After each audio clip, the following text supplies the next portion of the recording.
L'homme des cavernes avait un problème majeur. Il ne savait pas compter. Fait qu'il pouvait regarder le nombre de bêtes qu'il y avait dans son troupeau, le nombre d'animaux ou le nombre d'arbres, mais il ne parvenait pas à décompter.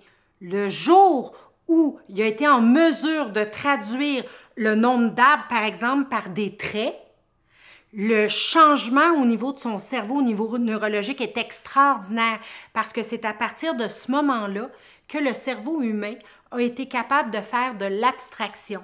Parce qu'en fait, les mathématiques, savoir compter, c'est être en mesure d'utiliser sa capacité d'abstraction.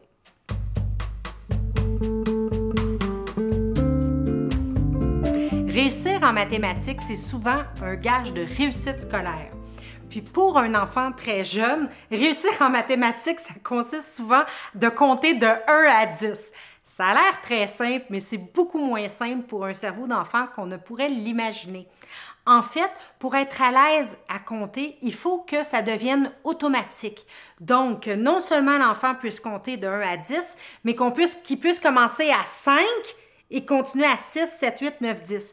Et ça, c'est très difficile et ça prend souvent plusieurs mois, même plusieurs années pour réussir à acquérir cette automatisation-là. Mais une fois que c'est fait, généralement, l'apprentissage des mathématiques au niveau scolaire se fait sans effort et facilement.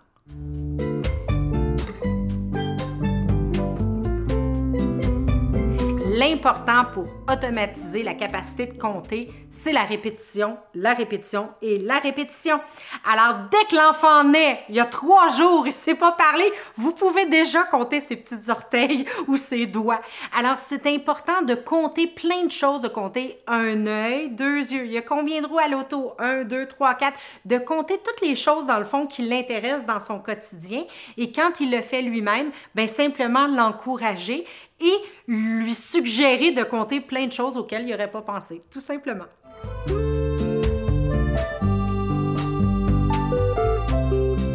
Chez l'enfant très jeune, un des principaux problèmes auxquels il va être confronté quand il va commencer à apprendre à compter, c'est que souvent, il va mettre, par exemple, un chiffre. Il va dire 1, 2, 3, 4, 5, 6, 8, 9, 10.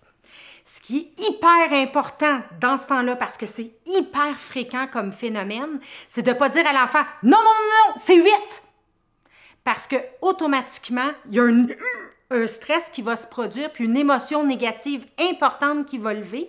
Et cette émotion négative-là, parce que toutes les émotions impriment l'information dans le cerveau. Alors, à chaque fois que vous allez l'interrompre plus fortement ou lui dire « Non, non, non », automatiquement, ça va renforcer ce qu'il faisait.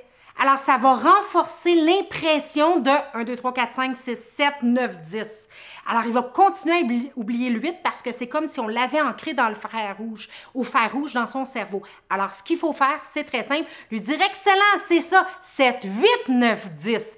On va y aller à 1 ou 2 chiffres avant, dire le chiffre qu'il a oublié et continuer 2 chiffres après. Tout simplement. De cette manière-là, ça va se rétablir beaucoup, beaucoup plus facilement et vous allez voir que ça va se faire tout seul.